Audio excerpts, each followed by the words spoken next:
The acceleration due to gravity at height h above the earth if h is much less compared to r. r here is radius of earth is given by. Summary क्या है कि कुछ height पर gravity पूछ रहे हैं कितनी होगी और हाइट जो है ये बहुत ज़्यादा नहीं है, आर की तुलना में काफ़ी कम है। स्ट्रेट फॉरवर्ड फार्मूला पूछा है तो बताने जैसा तो इसमें कुछ है नहीं, बताने जैसा इतना है कि यहाँ पर आंसर जो है वो ऑप्शन ए होगा, जो अगर याद होगा तो फिर यही होगा, नहीं तो बताने जैसा ये है कि फिर पूरा डेरिवेशन करना पड़ेगा। थोड़ा थोड़ा कर लेते हैं, थोड़ा थोड़ा नहीं कर लेते हैं, कुछ रिवाइज हो जाएगा आपका। यहाँ पे हमने क्या किया, अर्थ की सरफेस बनाई और अर्थ की सरफेस से कुछ हाइट पर आकर के हम एक बॉडी को कंसीडर करेंगे, पॉइंट एस पे नहीं करेंगे, पॉइंट पी पे करेंगे। और ये जो हाइट है ये मैंने एच मान ली, ठीक है। और यहाँ पर अर्थ का सेंटर हो गया। पी पॉइंट पे अगर हम एक कोई छोटी मोटी बॉडी स्मॉल एम एज्यूम करें तो बताओ क्या इस पे अर्थ का कोई अट्रैक्शन होगा? न्यूटन ने बताया था तो हम क्या बताएं, न्यूटन ने जो बताया था वही अट्रैक्शन होगा। ये फार्मूला होता है G(m1m2/r²), तो G बड़ा m छोटा m और r क्या होता है, सेंटर टू सेंटर दूरी। तो ये जो बॉडी है इसका जो सेंटर है जहाँ पे तोंदी होती है वहाँ से लेके सेंटर तक का दूरी ये आपका हो जाएगा r, जो रेडियस ऑफ अर्थ है उसको आपने जोड़ लेना होगा।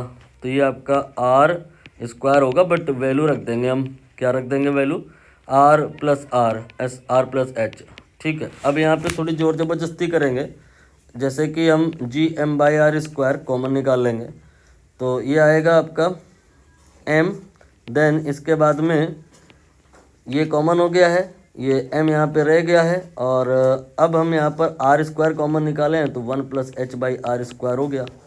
ये आपका है छोटा वाला g और ये हो गया m छोटा वाला, और फिर इसके बाद 1+h/r, मतलब ये जो फोर्स बॉडी पे लग रहा है ना p पॉइंट पे, ये आपका mg divide by something something है। mg तो फोर्स तब होता है ना जब सरफेस पे होता है, मतलब हम ये कह सकते हैं force on point p equal to force, ये सरफेस वाला है, force on s divided by 1+h/r²। और जो आपका फोर्स होता है W जो होता है या जो फोर्स होता है वो mg के बराबर होता है। तो m तो कांस्टेंट है, W समझ में आ रहा होगा कि g के डायरेक्टली प्रोपोर्शनल है। तो जो g होगा एट पॉइंट p वो किसके बराबर होगा, g at surface and then divided by 1+h/r whole square of that. और अब हम यहाँ पर इसी फार्मूले को दोबारा से लिखेंगे बट अंडर अप्रॉक्सीमेशन। वो अप्रॉक्सीमेशन क्या है कि ये जो दूरी है h ये बहुत कम है। जैसे ये जो आदमी है कोई खंबे वगैरह पे चढ़ गया तो खंबा कितना बड़ा हो सकता है, 100 मीटर 200 मीटर, ज़्यादा ज़्यादा 2 4 10 20 50 किलोमीटर। लेकिन अर्थ की रेडियस ये तो 6400 किलोमीटर होती है। तो इधर आप 6400 किलोमीटर रख रहे हो और इधर आप ज़्यादा से ज़्यादा 100 किलोमीटर भी अगर रखे दे रहे हो तो h/r यहाँ पे तो बहुत कम हुआ ना, एक से बहुत कम हो रहा है। तो इस सूरत में एक जो अप्रॉक्सीमेशन लगेगा वो लगाएंगे। इसके लिए हम 1+h/r की पावर -2 कर लेंगे, न्यूमरेटर में आ गए। अप्रॉक्सीमेशन क्या होता है, 1+x की पावर n, ये 1+nx होता है, हमेशा नहीं होता है। जो x अगर 1 से कम हो तो होता है, यहाँ पे ऐसा ही तो हो रहा है।